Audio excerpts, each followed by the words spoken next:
ADR Networks presenta.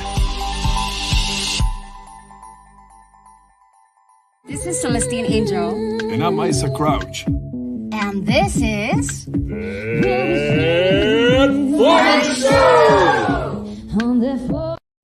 That foreign show.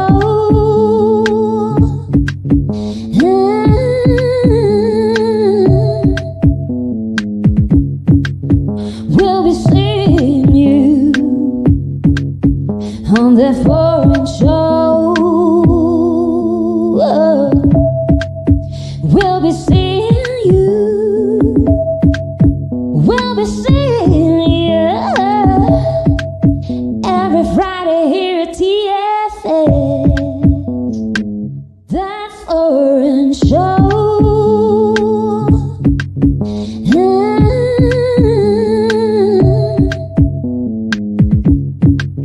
We'll be seeing you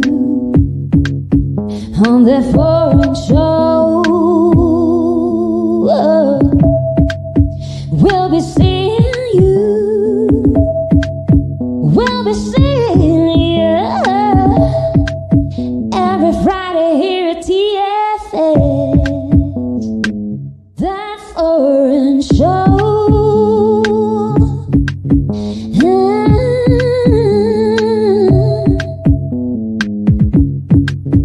We'll be seeing you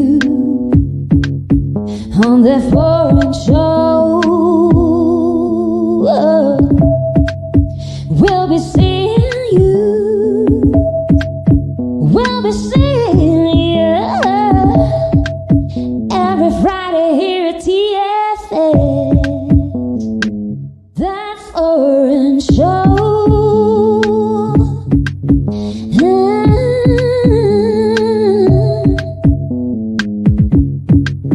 We'll be seeing you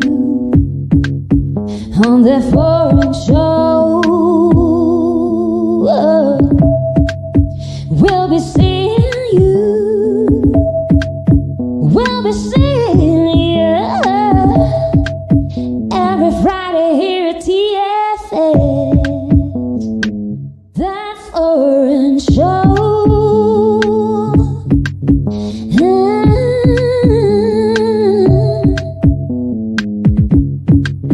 We'll be seeing you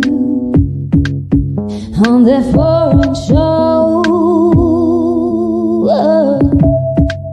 We'll be seeing you. We'll be seeing you every Friday here at TFS. That foreign show.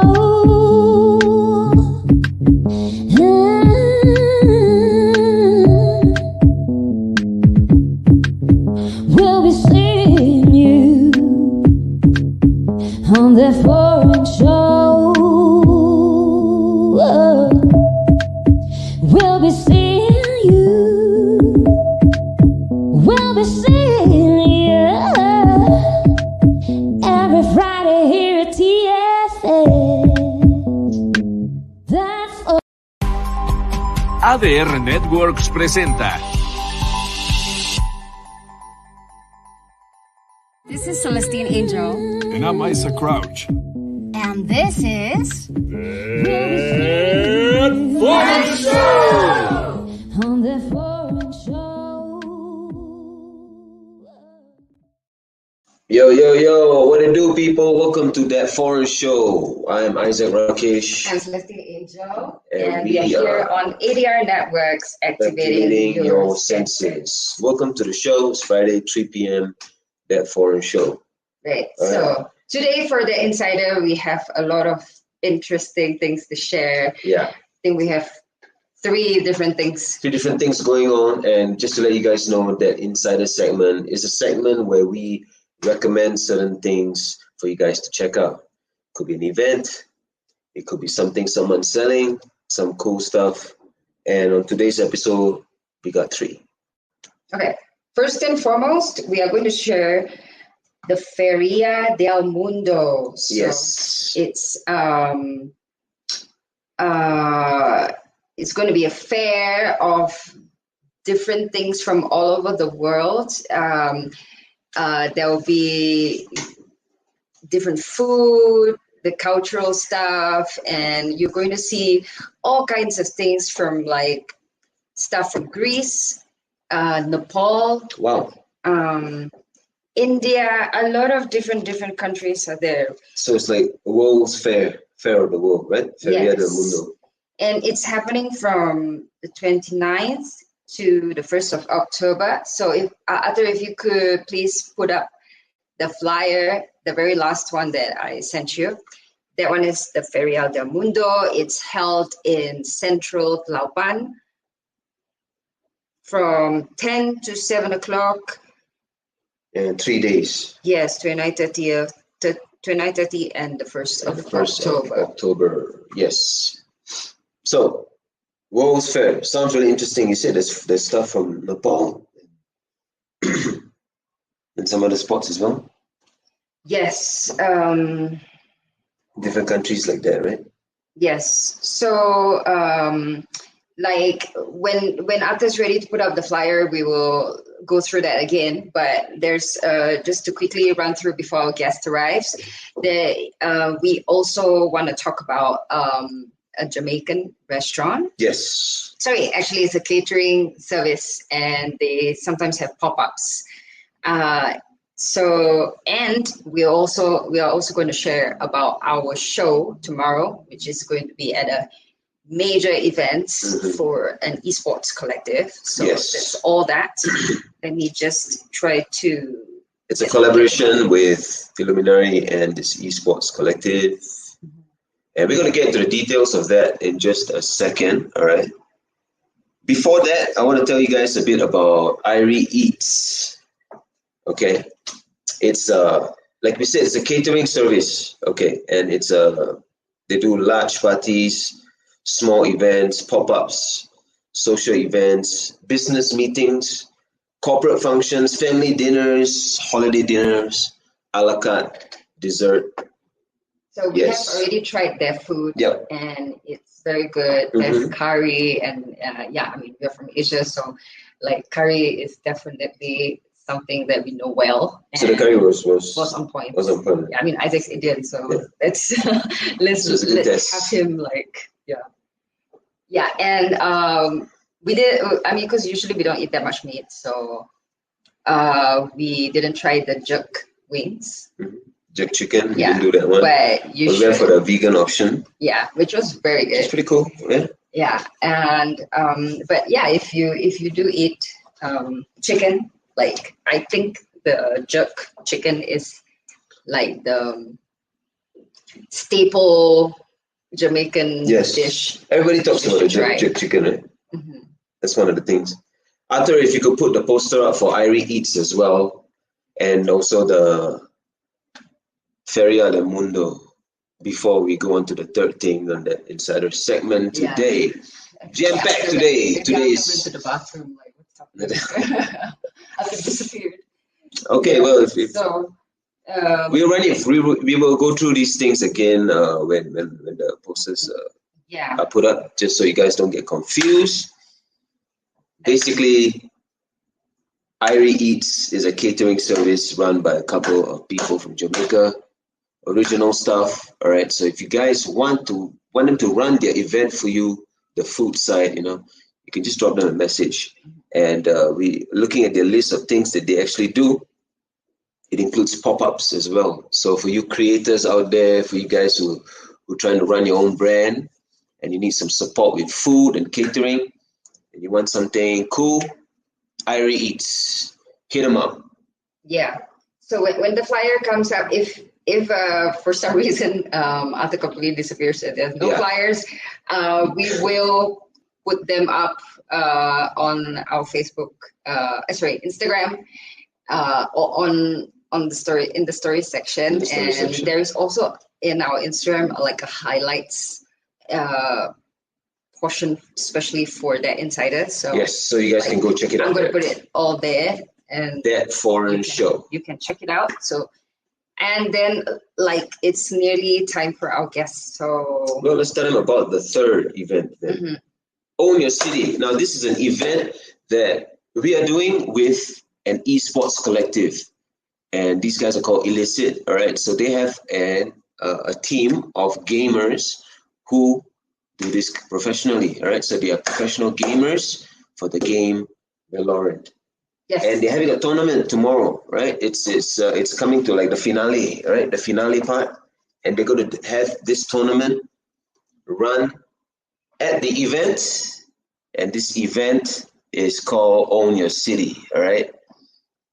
We're going to put the flyer up so you guys get all the details. There are lots of sponsors, and we're going to be doing the music, right? We're playing music. We're dropping some tracks. We're dropping some tracks that we did with Illicit, all right? And there's also and our songs and also a couple of covers. Yes. And then DJ Ski, who has been on this program before, he's going to be spinning for the night. So it's like really exciting. There's also like, I don't know if you mentioned it earlier, but there's also street art, a showcase of graffiti, and the venue is really cool. There's like layers of levels and different things happening. So it's going to be very exciting. Anyway, our guest is here. All right, our guest is here. So too bad we didn't get the pussy to put the posters up. We will put the posters up on our pages, right? So yes, that Foreign Show is the name of our Instagram page. So okay. Now let's do the posters, right, Arthur? So let's run the posters. Let's do the Feria del Mundo poster. Our guest is here, so and she's in good time. Okay, so yes, Feria del Mundo. This is the first event that we were talking about, the World Fair. Yeah. Okay, so we quickly run through it because guest is here, right? Yes. So yeah, basically here's all the information. It's going to be in Central de Lauban, and like a lot of different countries, a lot of different foods. It'll be very interesting to check out if you're free like next weekend. Yes. Okay, so let's do the second poster, Arthur. Irie Eats. All right. This is our event for tomorrow. This is the third event. Own Your City. It's happening tomorrow. The doors open at 5 p.m. It's free entry. All right. A lot of activities. So a lot of activities. Yeah, just come through. You're gonna have a great time, and it's at Lucena 34, Lucena 34 Juarez. So. Convenient spot as well. Valet parking as well. If you're driving, you can just come on down and use the valet parking. There's, like she said, a lot going on. There's graffiti. There's a dance party towards the end of the night. There's a Valorant tournament as well. Yes. There is music that we're gonna drop. A really cool place. A really cool kind of like house setup. One and all invited to come down. All right, Arthur, let's run the third poster before we get our guest who is eagerly waiting backstage. Irie Eats. Now, this is the catering service that we're talking about.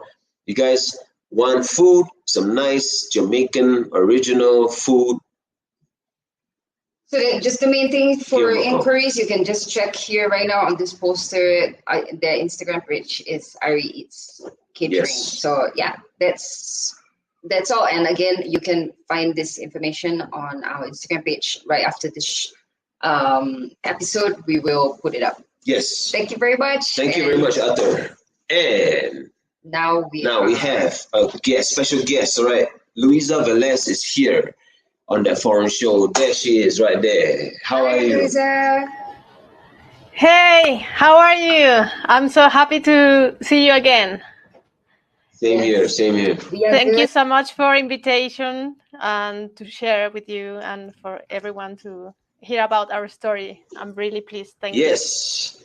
So, ladies and gentlemen, we're going to be talking about introducing Tempeh to Mexico, all right? Yeah, and that's the theme for this episode. That's the theme. That's a very interesting theme for this episode, and it is about bringing Indonesia back home, all right? Back to Mexico, all right? Because Tempeh, as we are going to get into it, is something Indonesian. Right. And the reason why Luisa is the expert at this is because she lived in Indonesia, and right now she is the person to go to for Tempeh in Mexico. correct? That's correct. I mean, Okay, I've been sharing with Mexico the Tempeh for 20 years now, almost 19 years, 20 this year. So it's been a while. Yes. Wow. Right. So and like just offhand, are you like one of the only suppliers of tempeh in Mexico City, or are there others? I am the principal one, of course, because I started way back in time. There could be one or two more people who are I know, or three. One in Monterrey, I think, one in Merida, and one in Mexico City. But I think mine is very well known because of the high quality, especially because it's mine which Indonesian community choose, and they are the experts. They are talk that the talk. ones Yes. who really know what tempeh it's tasty, right? So it's been mine which I feel very fortunate to be the chosen by them. That sounds great. Okay, Luisa, let's interesting. kick things off first and foremost by telling everybody what is tempeh and why are we even talking about this, you know? Right. Yeah. So tempeh, it's a beautiful heritage from the nation Indonesia. It's a very old food which is made from soybean, which are the soybean, the beans which are boiled and then fermented with a specific mold that grows in Indonesia called Rhizopus oligosporus. So the combination and the fermentation of this bean with that mold creates like a patty, like a cake kind of piece, like a cheese kind of square or yeah, like that you can cut it in different ways, from strips or cubes or whatever shape you want to give it when you cut it. And then when you cook it, the texture is very similar to chicken breast, that kind of texture. So the flavor, it's very neutral and very versatile, and then it can blend very well with any cuisine. Of course, this is an Indonesian food, so of course they have explored it for hundreds of years, right? Yeah, can imagine. Basically, it's the fermentation of soybean, which leads to a very high protein food, full of fiber and full of benefits because of the fermentation. So in a nutritional standpoint, I think it's the best soybean product that's there, along with natto, perhaps, which is another great fermentation. But or like in flavor and appearance, it's so beautiful and tasty that it can be used replacing meat for those who want to avoid meat or want to be eating healthier. Right. Yes, the texture is very like almost like a meat, right? Like, I mean, when we've tried it, it's like it feels. I mean, you can cut it like you say, it's like chicken breast, right? Yeah. Exactly. So, like, I'm also very interested to know like your attraction to it. You know, like being Mexican, and then you went to Indonesia and you tried it and you found it so delicious. But right. You so it was neutral. It's like you mentioned that it's a neutral flavor. Yes. But you found it very super good. Delicious. Okay. So when I went there, I went for studies. I had a scholarship from the government of Indonesia to study arts. I was in a dance scholarship, and the first time the students from all around the world arrived to this, like a campus from a university, they had a buffet, and I saw something that looked very similar to a snack we have in Mexico, which is peanuts with caramel all together, and it looked exactly like that. So I thought it was peanuts when I saw it. Oh, so right, I just took a little bit of that and veggies and rice and a little bit of everything. But when I tried it, it was not peanuts, and it didn't have any crispy texture, but instead like the chicken breast flavor. I mean, not flavor, the texture. Sorry. But the flavor, the way they cooked it that time was fried with some marinade, like a salty garlic, coriander seed marinade, basic, and just deep fry. And then in Indonesia, normally you've been there, right? So food can be served just like room temperature. It doesn't have to be super hot all the time.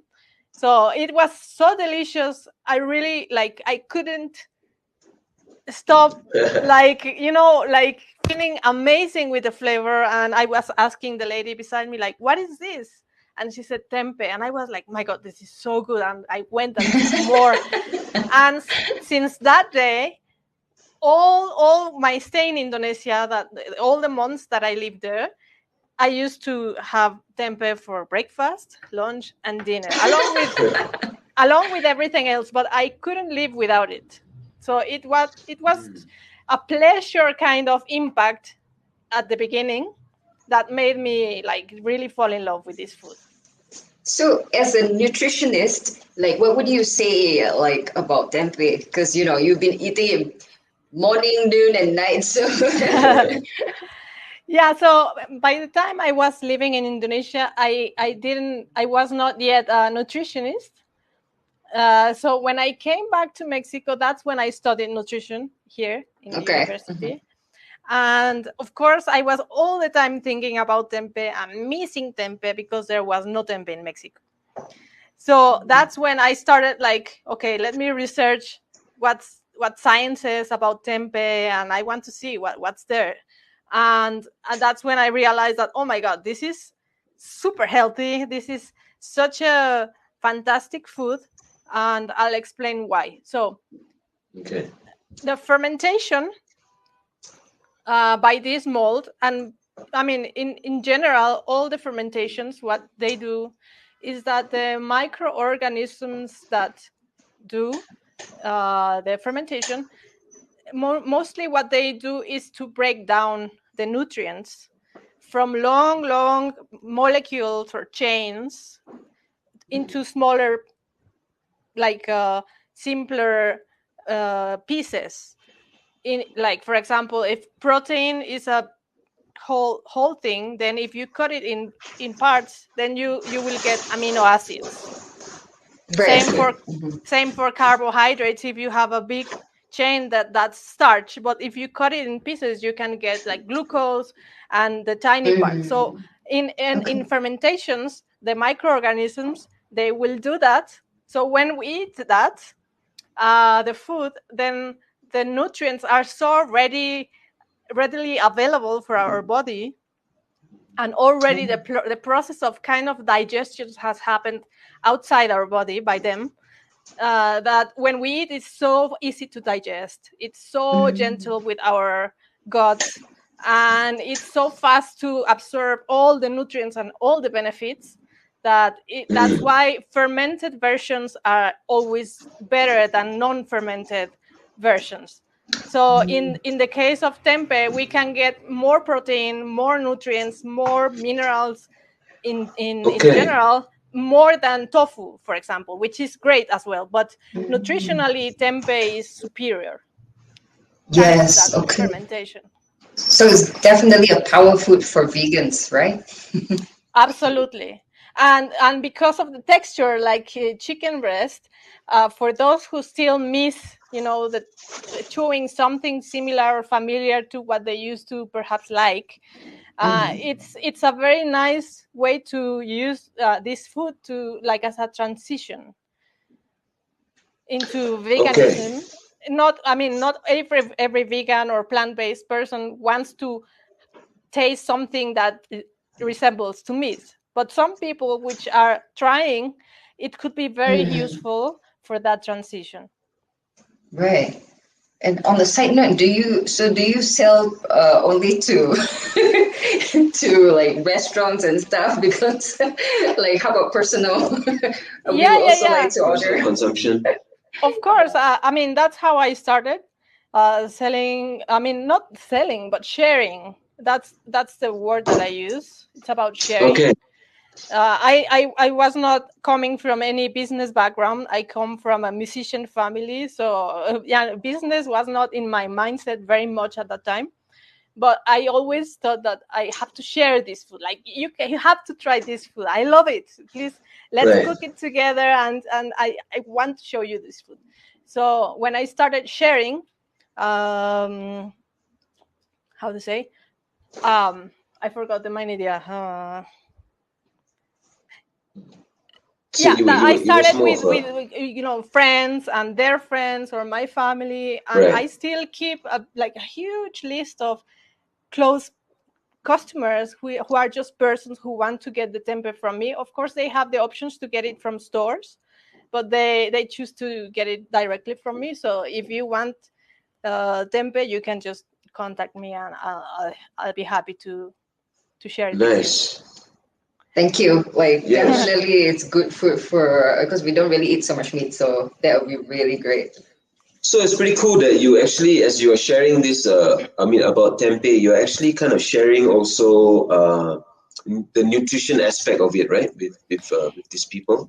Yes.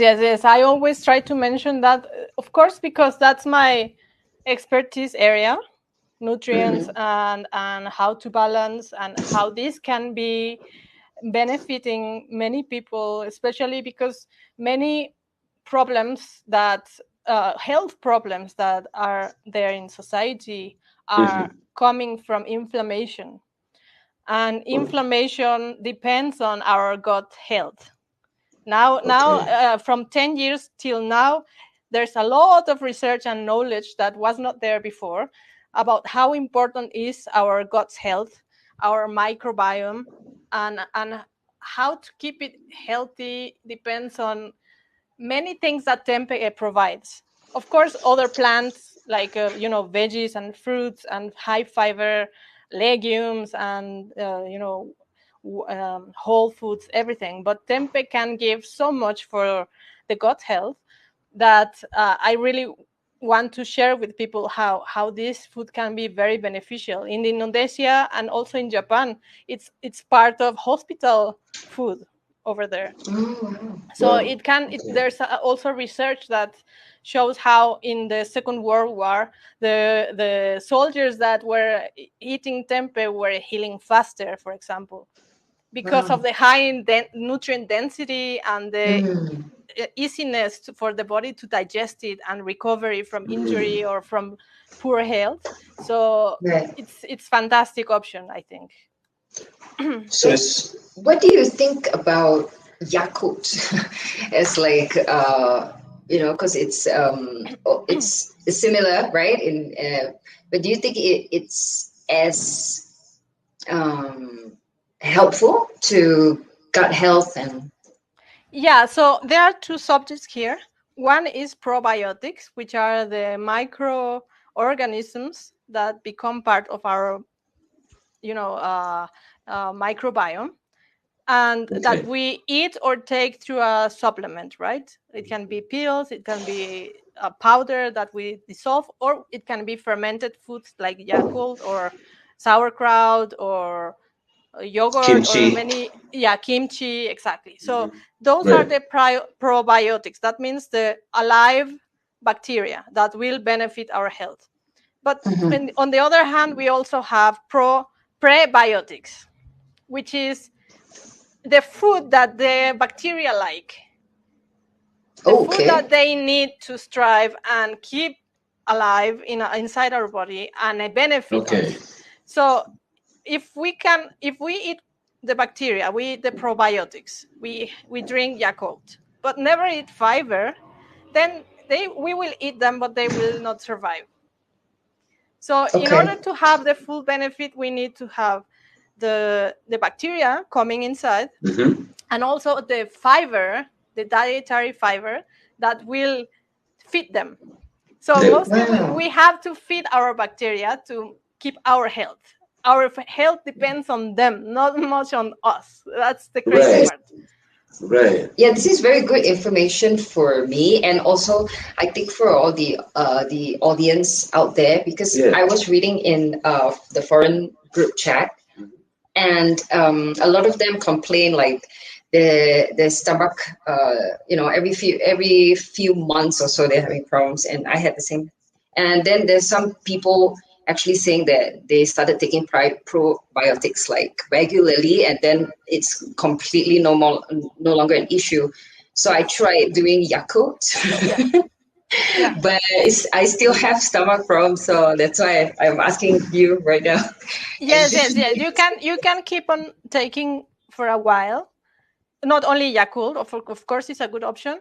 Also sauerkraut, also kimchi, for example. Those are really, really high in amount and quality of ecosystem of bacteria.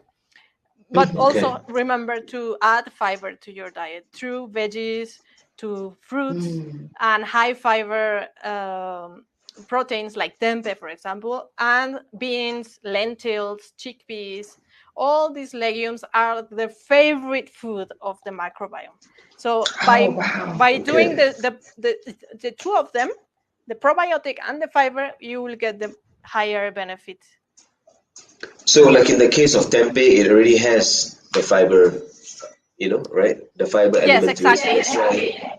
It has a lot of fiber because it's made out of the whole seed, the whole bean. Okay. So it's a complete food. It's not, for example, in tofu, what you do is that you boil your soybean after soaking, and then you blend it, and then you separate the fiber, the material, and then just you keep the soy milk, and then from the soy milk you add a substance that will make it solid. But then you took all the fiber and more protein and many things away. That leads to get like a okra, it's called.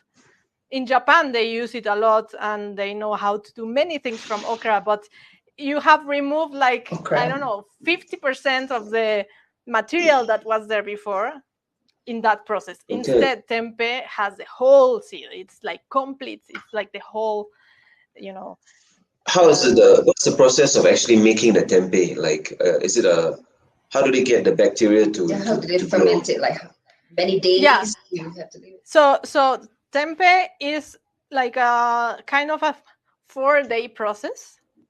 Okay. First, you soak the soybean overnight so that it absorbs all the liquid, the water, and grows and hydrates, right?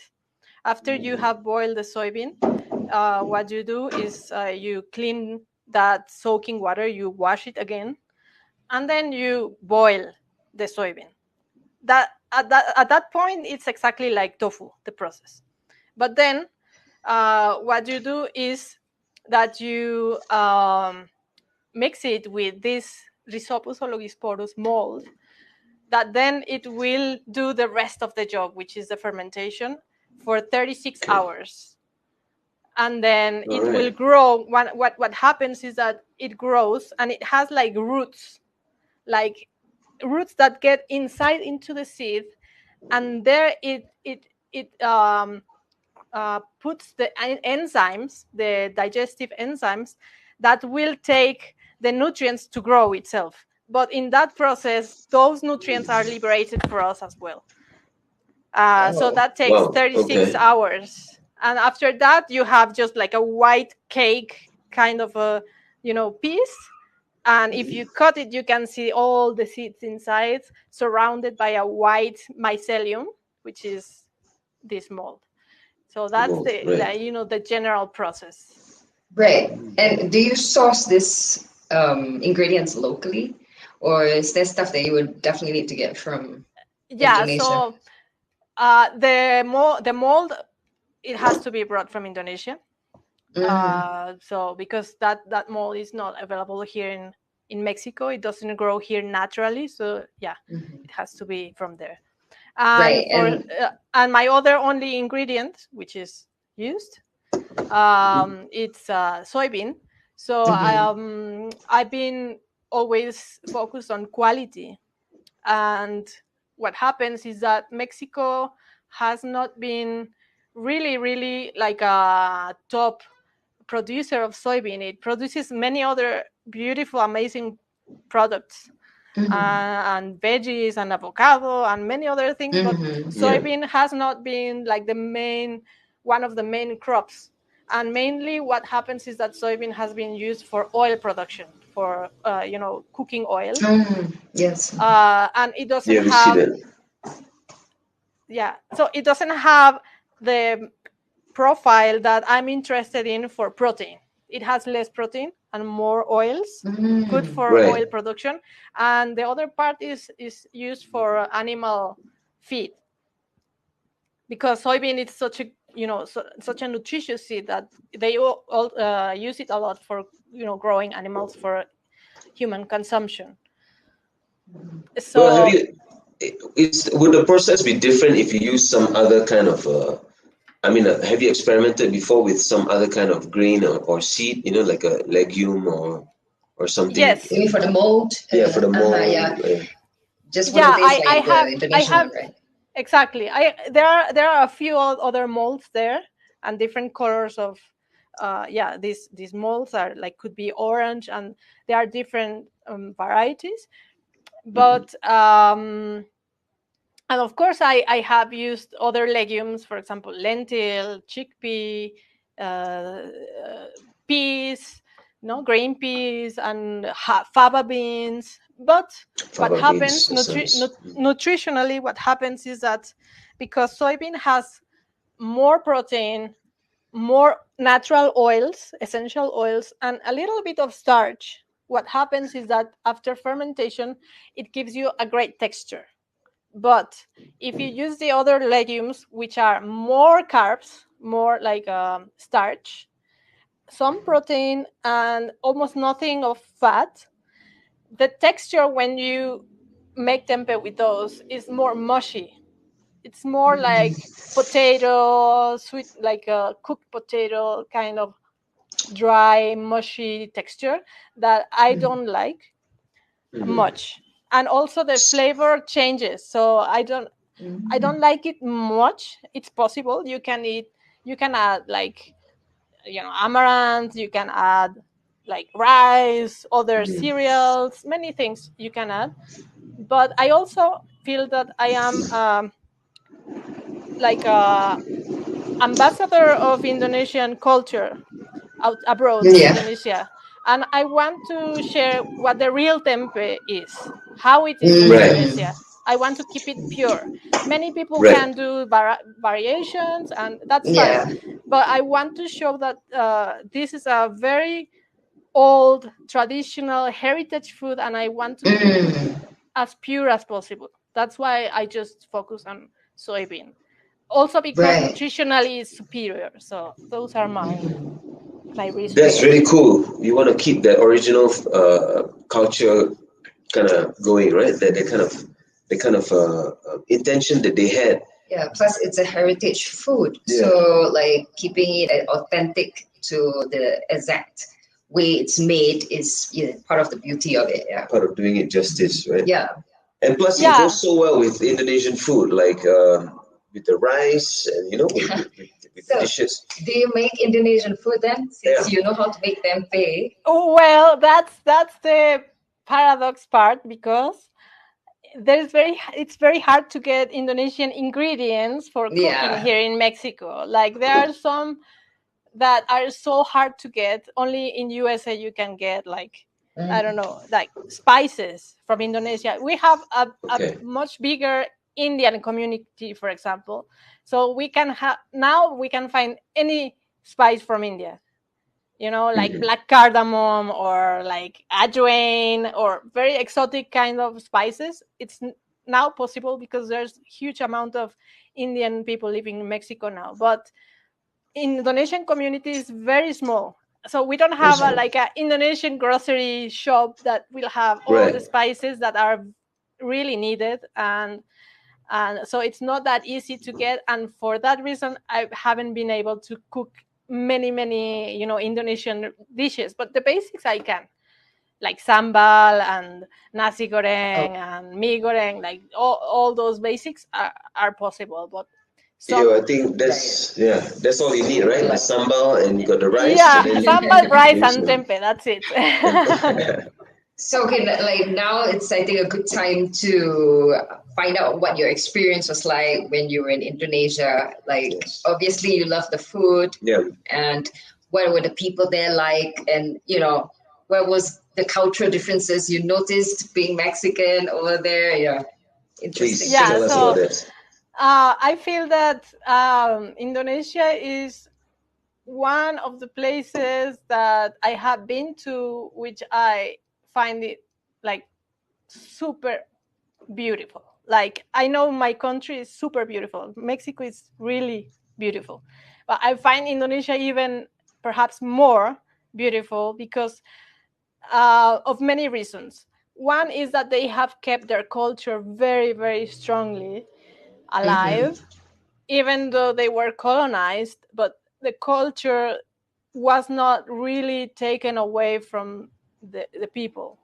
So the language is still alive, the dances are there everywhere, the music, the gamelan, and all like many traditions are very alive, more than in Mexico. And for a Mexican, you have to go to a really remote village to find a ceremony happening that is like very special, but it's not, you are never going to see something like that in Mexico City, for example. Or we as Right. Mexicans cannot access to Nahuatl language, for example. I Yeah, know not so easy, words, right? but I cannot speak Nahuatl. I was not taught at school anything. Instead, in Indonesia, they have kept it alive, and I found that so important as a culture. That was one of my favorite things. Then nature, it's amazing as well. Yeah, And beautiful. the Yeah. cultural differences, well, they are very friendly, just like Mexican people, very smiling and welcoming, and they love jokes and dance, and Yeah. like they are very relaxed and very, warm people. And of course there's differences because we don't have Islam here, and they Yeah. are majority Islam there, so that will make it the twisting, right, the Yeah. different Right. way. And So like they are open and warm, but they have their own, because of religion, they have their own conservativeness of different topics, right? exactly. They are more conservative. But when I was living in Indonesia, I was in Bali. So Bali is an island of Hindu religion inside Yeah. a Muslim country. And what I loved so much about them, that I try to make it part of my life, is the community approach to life. Like they do everything as a community, not as individuals. So they Wow. have this, I mean, if you've been to Bali, you'll see like these houses that where everyone gathers every evening for kids to learn dance or to learn Wow. music, and to make group decisions about ceremonies or plans for the neighborhood. And they will always work as a together as a Unit. group. It's And like that, a community unit, right? And I think we have a term yes. for that in Singapore. Like we call it a kampong style. And Aha. yeah, You know, it Kampong, I'm works. sure you know It's that. work. Yeah. And it's more than just about the living. It's like a feeling, a Yeah, community community. feeling. Yeah. Yeah. So it's about people come together. Like you say, they come to the main house to express, to dance, or even to eat. Together. It's like Right. a kampong style or community togetherness. And yeah, that's a really nice thing about Indonesia. Yeah, Yeah, really nice, very inspiring, and to see how they create things together. We have to, I want to take that from them, and that's why I do, Tempeh nutrition to help my community, not only selling, yeah, but Right. sharing the benefits and helping people about all the knowledge that is there right now through science, how we can improve our health, how can we have better quality of life. And I want to have an impact in my society in that Right. way. And Luisa, did you find when you were in Indonesia that like Indonesian people could really resemble like the more indigenous looking people here, like in Mexico as well? Did you find they look alike? Yes, very much. For example, Oaxaca kind of features, Oaxaca Uh-huh. people. I find it so close to Indonesian, Yeah. skin tone and features and the nose. So yeah, I Yeah, feel that true. Mexico has a very ancient, back in time influence from Asia. I'm sure China, China, free people from Mm-hmm. China or from somewhere in Asia came to Mexico because we have, Quetzalcoatl, the Yeah. our deity from, our ancient cultures is so much like a dragon from China or from many Asian Oh yeah, yeah. A lot of cultures. So similarities with like yeah. Yeah, like the yeah, Quetzalcoatl you're saying is the feathered serpent, right? That flies, which is pretty much exactly. a dragon, right? It's a dragon, Yeah, and if you see pyramids, there are faces like this, just like in Asian, Yeah, yeah, yeah. stone sculptures, and I feel they are connected. There's some connection, yeah. Yeah. I mean, when we arrived and then we saw like different Mexican people, and we were like, hey, they look completely Malay, yeah, because in Malay. Singapore,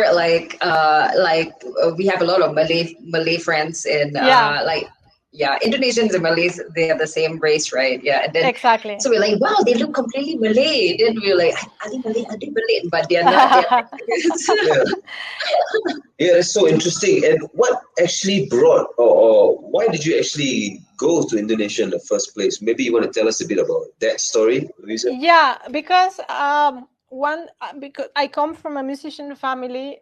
I was into. I saw a sign about workshops for art, which Okay, included dance and music. Like they brought its National Center of Arts, CNA, we call it here, CNA. They brought like artists from India, artists from Lebanon, artists from Indonesia, and I took all the classes and workshops from all you of signed them. up for everything. Yes, yes, because Okay, I love Asia, I love culture, I love music, dance, everything. nice. And then when at the end, after the 1 week workshop, we presented what we learned, and of course the professional dancers were going to present their show. And when I saw Balinese dance and also Japanese dance, but mostly Balinese dance, like it made such an impact, like it gave me goosebumps, and Wow. I cried. I couldn't understand why what I was feeling, but something really strong shocked me inside, and made me feel so many emotions, and I just felt like this is incredible.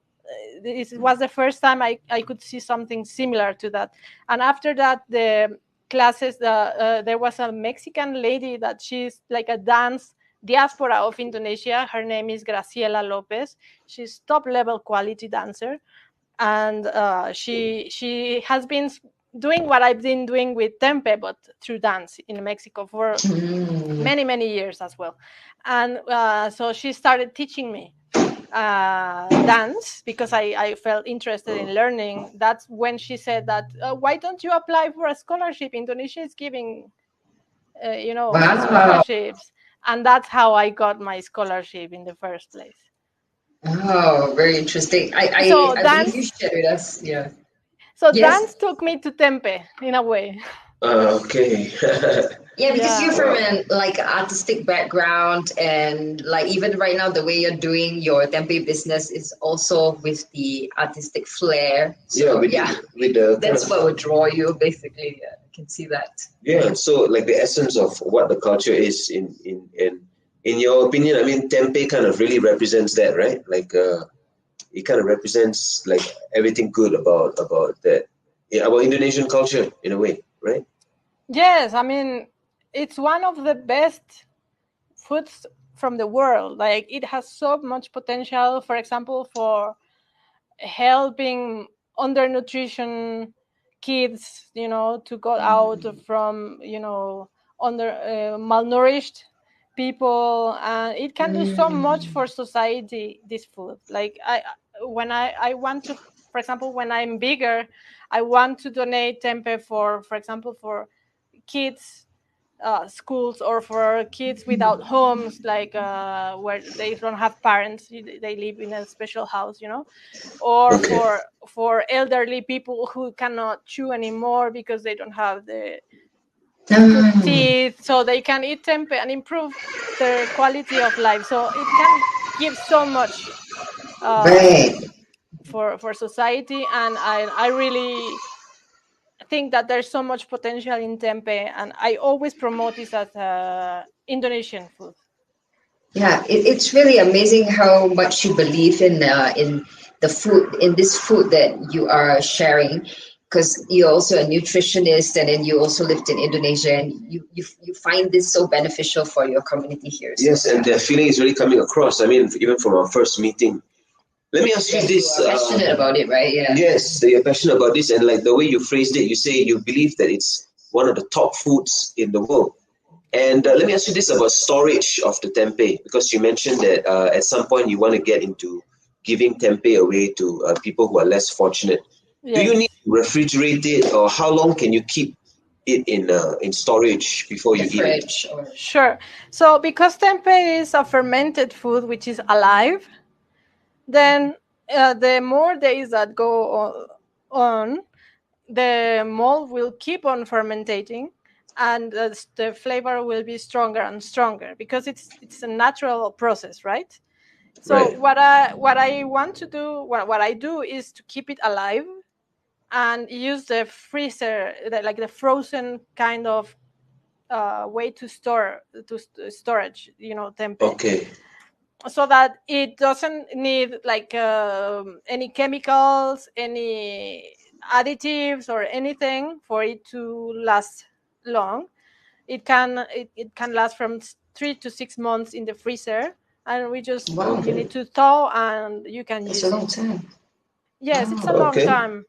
That's In pretty cool. Indonesia, of course, they make it every day, and people go and get fresh tempeh every day. Fresh right? tempeh. Yeah. But for me to make it possible is very difficult to do it every day. So I make 2 times per week, and then I freeze it, and then it's enough for survival, of the product for a long time. Right. Let me ask you this, Luisa, also about, you mentioned about gut health, and you said in the recent recent years there's been more and more information about gut health. Yeah. And can you talk to us a bit about that? Like how can because we've heard a lot of people who come to Mexico, or even if they go to other countries, but they're not so used to the water, they're not so used to the food and stuff like that. Yeah, do you have any recommendations for people like that on how they can improve their gut health?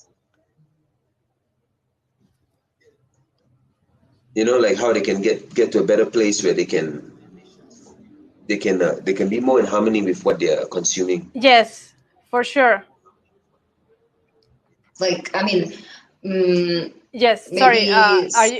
Can you listen? Yes, I can hear you now. We can hear you. We can hear you all along, actually. Yeah. Okay. Yeah. It got a little bit choppy, but it's fine now. Sorry. Maybe as a nutritionist, to like maybe something that's like foods that are easily accessible in like Aurora or the Walmart or something like. Yeah, exactly. Yes. What can they? How they can improve? Yeah.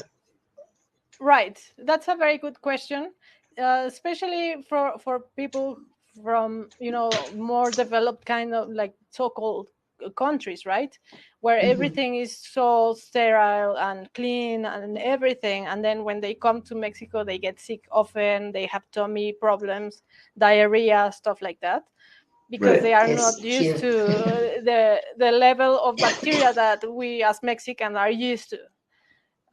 So one thing is that with time it will improve, like your gut bacteria will need to adjust to the new elements and veggies and level of bacteria for them to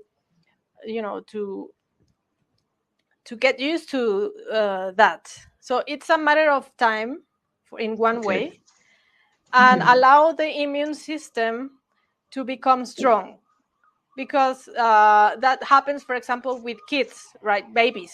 If parents do not allow them to play with soil, right, in a garden or with pets, for example, and they are just in a clean bubble, they get sick easily. But if they are in touch with all this dirt or bacteria, then the body gets antibodies and immune system fights, and it becomes stronger and wider in possibilities of fighting different kinds of bacteria or virus or Right. Like they're more fungus. at one with the environment, right?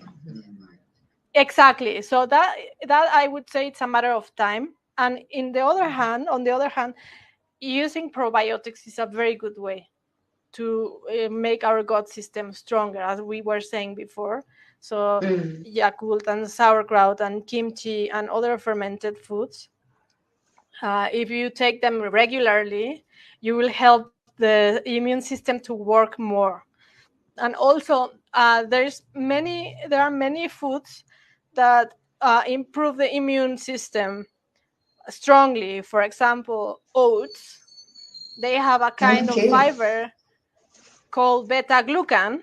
If you later you want to research beta glucan, that is a kind of fiber that will stimulate our immune system, and it will make it like super ready to defend from the body from outside, how do you say, threats. Attacks even. Right. Okay. Wow. Yeah. So that is so oats interesting. is a great food for immune system. Oats is very good. They actually use that beta glucan fiber for kids formula, or for feeding formula for them, so that their immune system it's much better. And it came from oats, for example.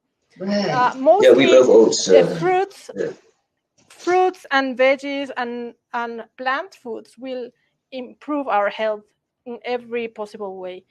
And having variety of those is the best. We should go through the year with the seasons, like, okay, summer, then the produce are special, and then each season it changes. That's why what we have to be eating a variety of colors each day, like they could say, right? A rainbow every day. So by eating a variety of fruits and veggies of many colors, we will strengthen our immune system. Then with time and with the help of probiotics, then our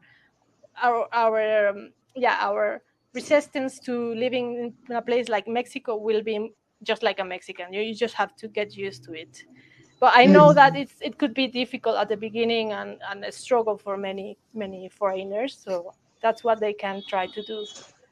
Those are great tips. Yeah, like super helpful to know all these things. Yeah.